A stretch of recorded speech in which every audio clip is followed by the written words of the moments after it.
ayun mga boss, magandang gabi sa ating lahat, no? Diyos mo yung marimar. So may dalawang unit ulit na sumama mga boss. Sobrang hirap sa unit.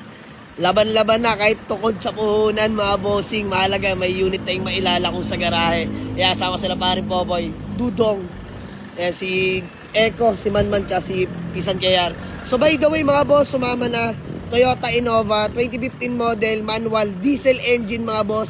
First on acquired mga bossing, original paint. Na-touch up lang tong bumper pero the rest latang-lata. So hindi na pagkakaila rin mga boss, yung may-ari nito is nag-aircon. So sobrang lamig ng aircon.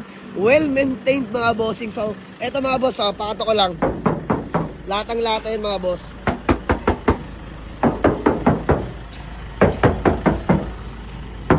Yan. Mga bossing rinig nyo, chicharon. So by the way mga boss, palibot ko lang sa inyo. Nakakatuwa. Latang-lata. Ayan, Toyota Innova na 2015 model, manual diesel engine. Makina na ito mga boss, grabe.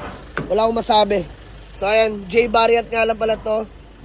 Mga bossing na manual diesel engine. Grabe aircon piece Sobrang lamig Ayoko na ka mag-aircon Please buksan mo yung hood. Pakita natin sa nila yung engine mga bossing. Pakita ko lang sa inyo. Man, paboss nga man. Ayan mga bossing, grabe Sobrang tahimik ng makina mga bossing. Walang talsik, walang usok. Kita ba mga boss? Wait lang, focus ko. Ayan Walang talsik, walang usok. Napakaganda. Solid na solid yung pagkakadiesel na ito mga bossing.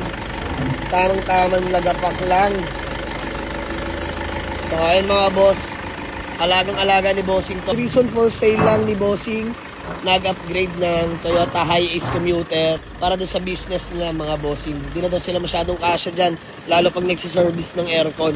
So ayan, sa mga naghahanap sa atin ng Toyota Innova na manual diesel engine 2015 model, puntahan nyo lang sa garayan. Solid yan, as in.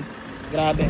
So next mga boss, pangalawang sumama, Honda CR-V Gen 3. Ayan, 2008 model, automatic transmission. Third generation na CR-V ulit mga boss, pero this time automatic naman to. Registered, kompleto lahat ng papeles mga bossing. So stock lang mga bossing, pero presentable na presentable, pati pintura. Latang-lata rin mga bossing. Ayan Honda CR-V. So ito hotcake to sa garahe. So ayan yung interior mga bossing All goods pa, mga upuan mga bossing. Sobrang lamig din ng aircon. Ayan, puntahan nyo lang sa garahe ito mga bossing. Sa mga naghanap sa atin ng Honda CR-V Gen 3 mga bossing. So itong headlight medyo madilaw. Kami na bahala dyan. Kaya na natin i-vowing yan mga bossing So ayan, convoy pala natin ngayon ang ating Toyota Yaris na 2010 automatic transmission ba? Okay to Nakapag-uwi ng 2 units. So yun lang mga boss. Walk in lang sa garahe. Waze or pin nyo lang sa Google Map. Jamalig sa Auto Garage. Palibaran to, Das Marinas, Cavite. Let's go!